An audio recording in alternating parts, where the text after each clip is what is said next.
हरे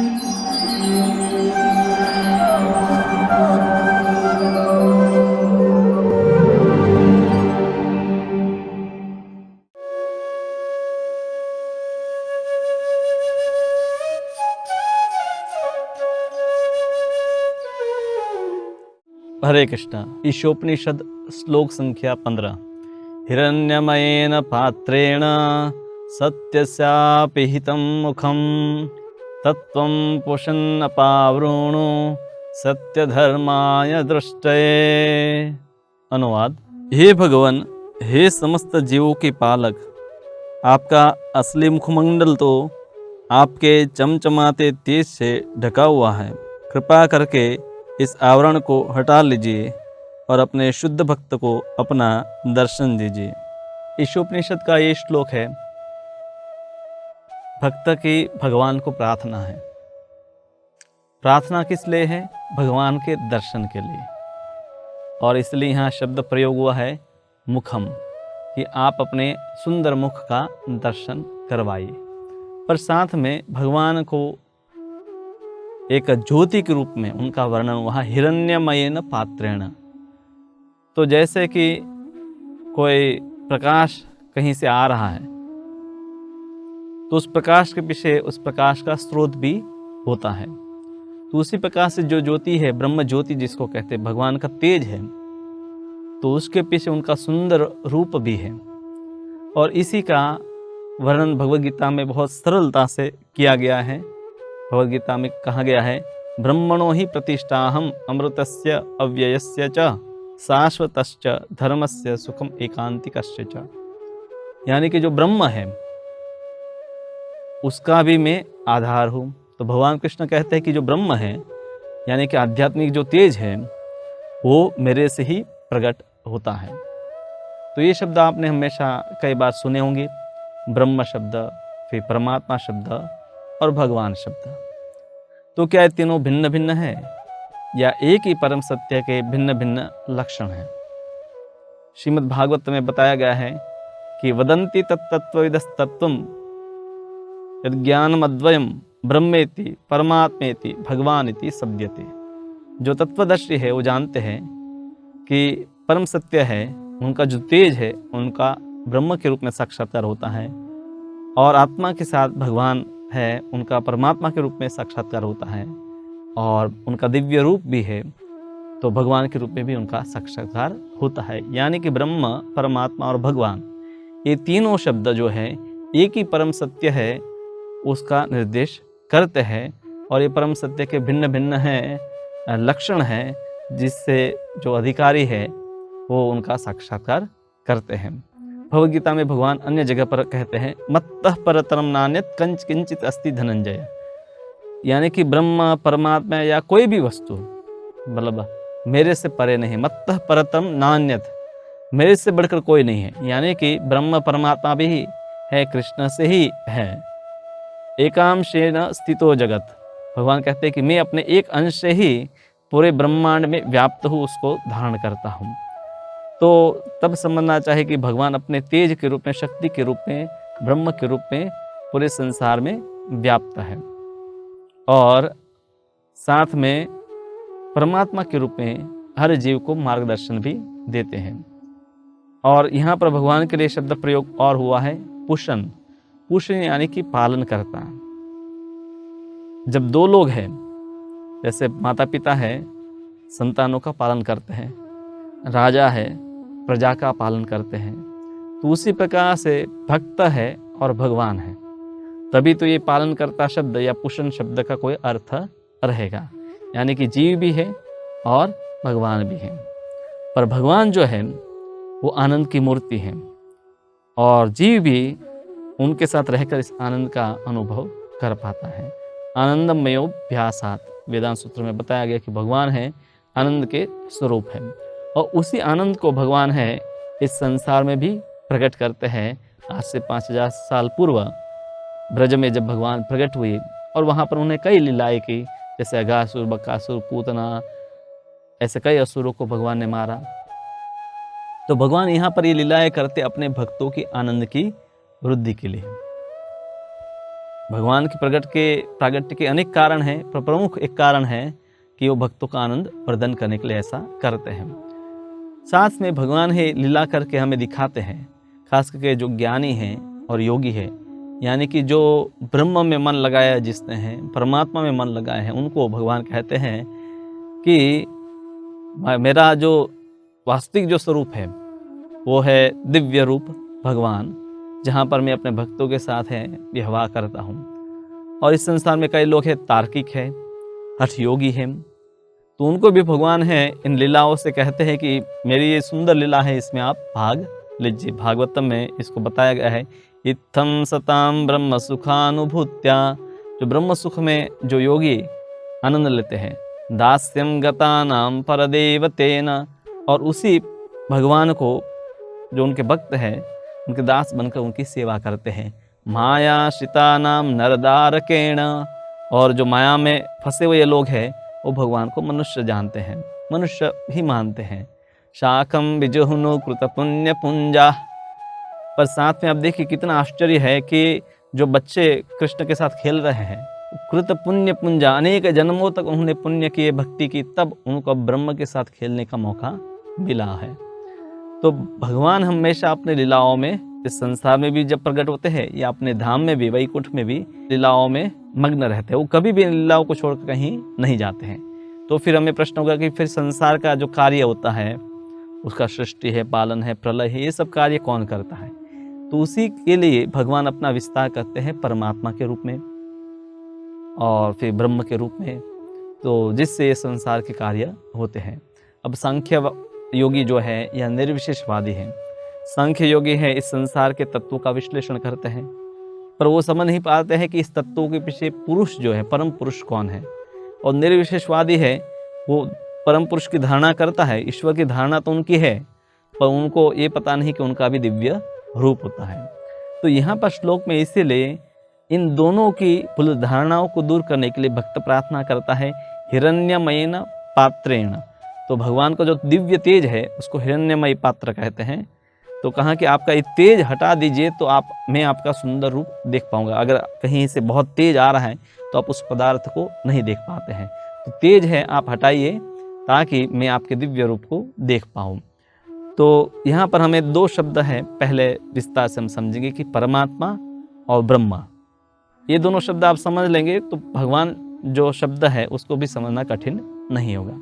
तो परमात्मा जब बोला जाता है तो सामान्य रूप से हम जानते हैं कि परमात्मा हृदय में होते हैं और उनका चतुर्भुज रूप, शंख चक्र गदा पद्म धारण किया हुआ चतुर्भुज रूप होता है। उनको पुरुष भी कहते हैं, परम पुरुष भी कहते हैं।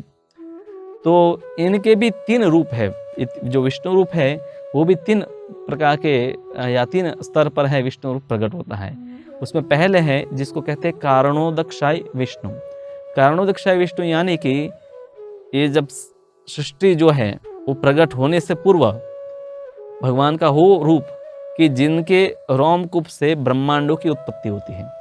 जैसे हमारे स्किन जो है, चमड़ी है, उससे क्या पसीना निकलता है, तो उसी प्रकार से भगवान का जो रोम है, तो भगवान जब सांस बाहर लेते हैं और फिर सांस अंदर लेते हैं, तो इस बीच उनकी जब सांस बाहर निकलती है तब उनके रोमकूपों से बीज के रूप में ब्रह्मांडे प्रकट होते हैं, अनेक ब्रह्मांड प्रकट होते हैं और फिर बीज रूप में होते हैं और फिर वो विशाल रूप धारण करते हैं। जब वो विशाल रूप धारण कर लेते हैं तब भगवान उसमें प्रवेश करते हैं।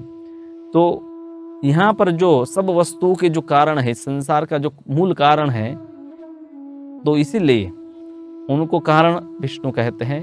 और वहाँ पर जो जल है जहाँ पर भगवान शयन करते हैं उनको उदक यानी कि पानी कहते हैं। कारण जल, जो सागर है जिस सब वस्तुओं का कारण है, इसीलिए इस विष्णु को कारण उदक शायी, शायी मतलब शयन करने वाले, कारणोदक शायी विष्णु कहते हैं। और इस कारण सागर को विरजा नदी भी कहते हैं। भगवान अब है जिस ब्रह्मांड को प्रकट किया, तो उस ब्रह्मांड का कार्य है अपने आप तो नहीं चलेगा, तो उस ब्रह्मांड में भगवान प्रवेश करके उस ब्रह्मांड को आधा अपने ही शरीर के जल से भर देते हैं, यानी कि पसीना से। और फिर उसमें भगवान है शेष शैया पर शयन करते हैं और उनकी नाभि से ब्रह्मा जी का प्रागट्य होता है।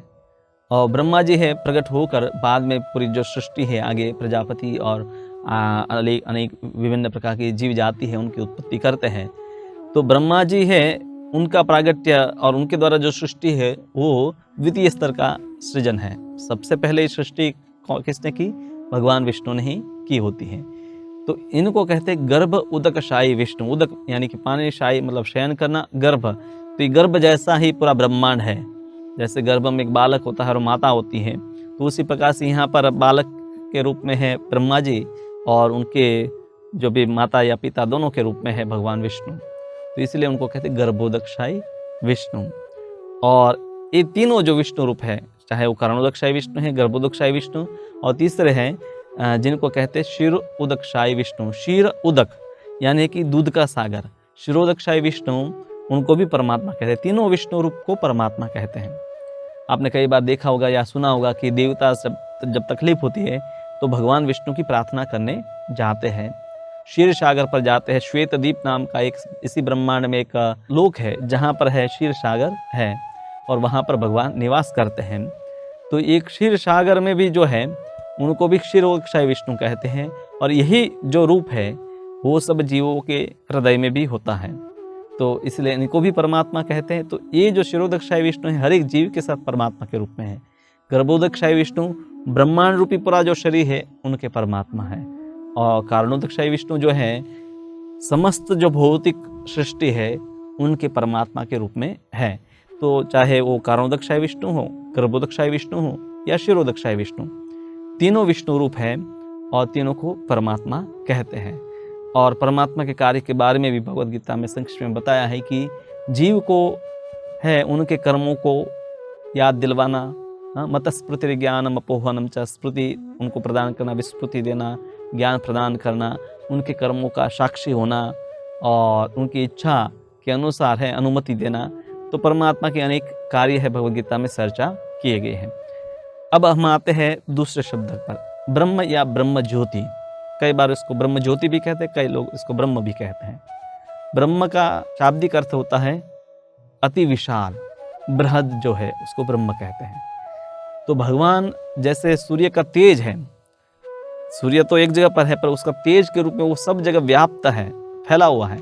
तो उसी प्रकार से भगवान अपने तेज से सब जगह व्याप्त है, उसी को ब्रह्म या ब्रह्म ज्योति कहते हैं।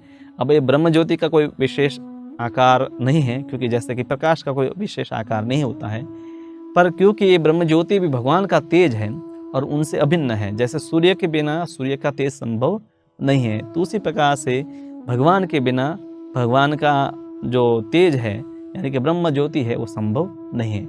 तो इसी को ब्रह्म संहिता में बताया गया है, यस्य प्रभा प्रभवतो जगदंड कोटि कोटिश्वशेष वसुधादि विभूति भिन्नम तद्ब्रह्म निष्कलम अंतमशेष भूतम गोविंदम आदि पुरुषम तमहम भजामि।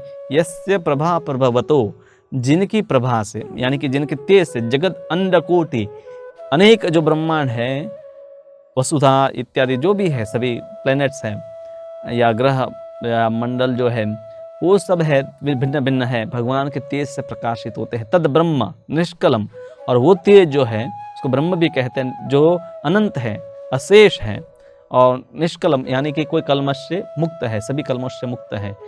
तो उस गोविंद का मैं भजन करता हूँ, यानी कि कृष्ण का ही तेज है वो ब्रह्म के रूप में सब जगह व्याप्त होता है।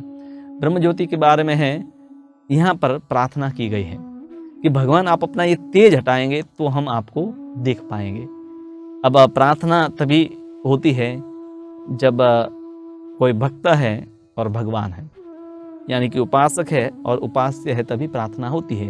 अगर जीव और भगवान दोनों एक होते हैं, जैसे कुछ लोग मानते हैं कि आत्मा ही परमात्मा है, और आत्मा ही परमात्मा है या ब्रह्म ही है, जीव भी परब्रह्म है, तो फिर कौन किसकी प्रार्थना करेगा। तो यहाँ पर से ये भी पहले तो स्पष्ट होता है कि जीव और भगवान में भेद है, अभेद है और भेद भी है। भेद इस प्रकार से है कि जीव है अति सूक्ष्म है और भगवान विशाल या विराट है, और अभेद इस प्रकार से है कि जीव भी आध्यात्मिक है, भगवान भी आध्यात्मिक है, और जीव है भगवान की शक्ति है। और शक्ति जो है वो शक्तिमान पर ही निर्भर होती है, वो उनका स्वतंत्र कोई अस्तित्व नहीं होता है। तो इस प्रकार से अभेद भी गिना जाता है। तो यहाँ पर है प्रार्थना करते हैं भक्त कि भगवान आप अपना तेज हटा दीजिए। कोई भी वस्तु को आपको देखना है तो जब तक तेज रहेगा तब तक आपको नहीं देख पाते हैं। और दूसरा इसका अर्थ ये भी होता है तेज यानी कि भगवान का जो ऐश्वर्य है, जब तक ऐश्वर्य ज्ञान रहता है तब तक ही भगवान गॉड इज ग्रेट, भगवान बहुत महान है, तो तब तक है व्यक्ति ईश्वर को तो मानता है। पर भक्ति की शुरुआत होती है जब हम समझते हैं कि भगवान का दिव्य रूप है और उनका भी हमारे साथ सनातन संबंध है। और वो संबंध है दास्य रस में होता है, साख्य रस में होता है, वात्सल्य रस में होता है, माधुर्य रस में होता है, शांत रस में भी होता है। तो इस प्रकार से 5 रस है और 7 गौण रस है, जैसे रौद्र, बीभत्स, कारुण्य, हास्य। तो इस प्रकार से वीर रस, अन्य 7। तो 7 गौण रस और 5 मुख्य रस, मतलब शांत, दास्य, साख्य, वात्सल्य, माधुर्य। तो ये जीव और परमात्मा का इन 5 रसों में संबंध होता है। जैसे कि संसार में भी आप देखिए, कोई व्यक्ति है तो ऑफिस में वो बॉस है, घर पर है पति है, बच्चों के लिए वो पिता है, और उनके माता पिता जो है व्यक्ति के, उनके लिए उनका वो पुत्र है, हाँ, और पत्नी के लिए वो उनका पति है और प्रेमी है। तो इस प्रकार से एक ही व्यक्ति के कई लोगों के साथ भिन्न भिन्न संबंध है। तो उसी प्रकार से जीव और भगवान का भी सनातन संबंध है। तो उसी सनातन संबंध को जब तक जीव नहीं जानता और उस सनातन संबंध को स्थापित करने की जो प्रक्रिया है उसी को तो भक्ति कहते हैं। तो भक्ति के द्वारा ही व्यक्ति इस तेज से परे जो भगवान का रूप है उसको जान सकता है। और पूर्ण ज्ञान का अर्थ यही होता है कि यही जानना कि कृष्ण ही परमात्मा और ब्रह्म ज्योति के मूल है, और उस परब्रह्म परमात्मा जो है भगवान कृष्ण, उनको जानने का जो तरीका है भक्त्या माम अभिजानाति यावन यश्चास्मि तत्वतः। गीता में ही भगवान कह दिए है कि भक्ति के द्वारा ही मुझे पूर्ण रूप से तत्वतः जाना जा सकता है। ज्ञान, योग इत्यादि आपको मदद करता है ब्रह्म या परमात्मा को जानने के लिए, पर भगवान के दिव्य रूप को जानना है, आपको उनके साथ संबंध जोड़ना है, तो भक्ति का आश्रय लेना पड़ेगा। भक्ति का मतलब ये है कि भगवान के साथ पर्सनल, व्यक्तिगत संबंध, वो संबंध है जिसको हम भूल चुके हैं, उसी संबंध का पुनः साक्षात्कार करना है। तो यहाँ तक हम ये समझ पाए कि परम सत्य का हम 3 स्तर पर साक्षात्कार कर सकते हैं। सबसे पहला जो स्तर है उसको कहते हैं ब्रह्म। जैसे कि जो ज्ञानी हैं वो जानना चाहते हैं अपने ज्ञान के बल से, खास करके उपनिषदों के माध्यम से, कि वो शक्ति क्या है कि जो सर्वव्यापी है, जो जिनका कोई वर्णन नहीं किया जा सकता है, जो सभी गुणों से परे है। तो इस प्रकार से वो परम सत्य को समझने का प्रयास करता है। और दूसरा है योगी। योगी ध्यान के द्वारा अपने हृदयस्थ जो परमात्मा है उनका यम, नियम, आसन, प्राणायाम, प्रत्याहार, ये सब जो अलग स्टेप्स है, उसके बाद अंत में जब योग ध्यान में स्थित हो जाता है और ध्यान जब परिपक्व हो जाता है, तब उस समाधि की जो स्तर में वो परमात्मा का साक्षात्कार करता है। और भगवान का भक्त है, वो भगवान के दिव्य रूप को जानता है, और इसलिए भगवान के नाम, भगवान के रूप, भगवान के गुण, भगवान की लीलाएं, इन सब का श्रवण करता है, कीर्तन करता है, भगवान की पूजा करता है, और ये सरल जो भक्ति की पद्धति से उससे भगवान के दिव्य रूप का साक्षात्कार करता है। तो जो ब्रह्म को जानने वाला है ज्ञानी, उसको सत का साक्षात्कार है। जो परमात्मा को जानने वाला योगी है, उसको सत और चित्त, ये दोनों का साक्षात्कार है। पर भक्त जो है, जो भगवान को जानता है, वो सत, चित्त और आनंद तीनों की अनुभूति कर चुका है। ज्ञान के स्तर पर भी आनंद है, योग के स्तर पर भी आनंद है, पर भक्ति के स्तर पर जो आनंद है वो सर्वोत्तम है। और इसीलिए भगवान इस संसार में जब आते हैं तो अपने भक्तों के साथ लीलाएं करते हैं और आनंद का, अपने आनंद का और उनके भक्तों के आनंद का वर्धन करते हैं। अब ये स्तर कि कृष्ण ही परम भगवान है और उन्हीं का विस्तार है, ब्रह्म है, परमात्मा है, तो ये जो है अनेक जन्मों के बाद व्यक्ति इस ज्ञान को समझ पाता है। अभी आप ये सुन रहे हैं तो ऐसा नहीं कि पहली बार आप ये सुने और अभी तुरंत आप इस स्तर पर आ गए। अनेक जन्म हमने भी पहले बिता दिए होंगे और अब जाकर हम समझे हैं कि कृष्ण ही परम भगवान है। इसलिए गीता में बताया गया है, वासुदेव सर्वमिति स महात्मा सुदुर्लभ। वो महात्मा दुर्लभ है जो समझ चुका है कि कृष्ण ही सब कुछ है। तो जो ज्ञानी है, सर्वश्रेष्ठ ज्ञानी को भी भगवान ने यही कहा कि वो ज्ञानी सर्वश्रेष्ठ है कि जो मेरे में मन लगाता है। तो चाहे ब्रह्म की उपासना में कोई लगा है, परमात्मा की उपासना में कोई लगा है, इन दोनों को अंततः है परम भगवान, जो परम भगवान है उस स्तर पर आना पड़ेगा, तभी वो पूर्ण आनंद की अनुभूति करेंगे। तो भक्ति के बारे में हमने बताया कि भक्ति के द्वारा आपको ब्रह्म का साक्षात्कार भी हो जाएगा, परमात्मा का साक्षात्कार भी हो जाएगा और भगवान का साक्षात्कार भी हो जाएगा। तो भक्ति की सरल पद्धति कलयुग में है हरे कृष्णा कृष्ण कृष्ण हरे हरे, हरे राम राम राम हरे हरे।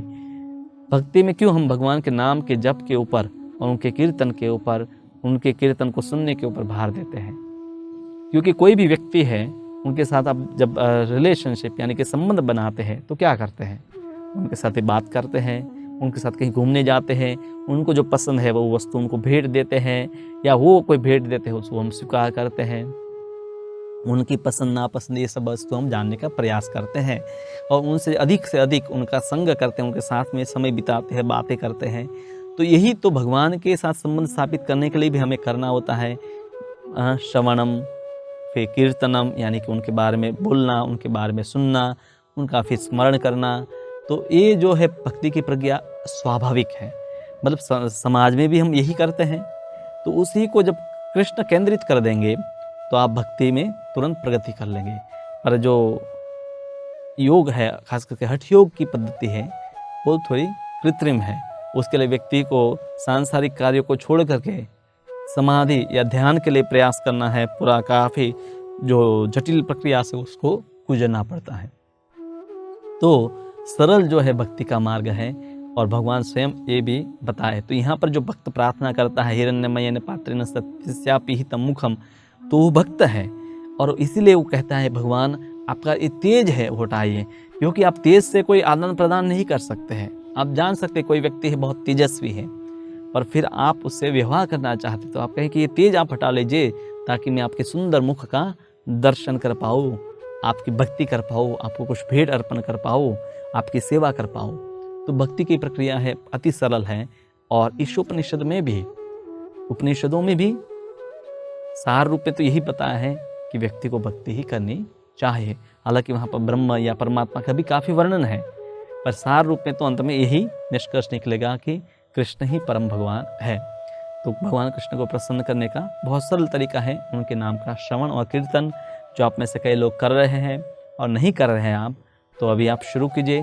प्रतिदिन कम से कम 108 बार महामंत्र हरे कृष्ण कृष्ण कृष्ण हरे हरे, हरे राम राम राम हरे हरे। तो इस महामंत्र का आप जप कर सकते हैं माला के ऊपर, या कीर्तन कर सकते हैं। और आप देखिए, आप बहुत जल्दी से कोई ज्ञानी या योगी है उससे भी अधिक तेज गति से है आत्म साक्षात्कार और आध्यात्मिक प्रगति कर पाएंगे और अपने जीवन को सुखमय बना पाएंगे। हरे कृष्णा। ऐसे ही और भक्तिमय कार्यक्रमों के लिए देखिए हरे कृष्णा टेलीविजन। इसे प्राप्त करने के लिए आप अपने केबल अथवा DTH ऑपरेटर से संपर्क करें तथा और अधिक जानकारी के लिए आज ही डायल करें 8767 845 845।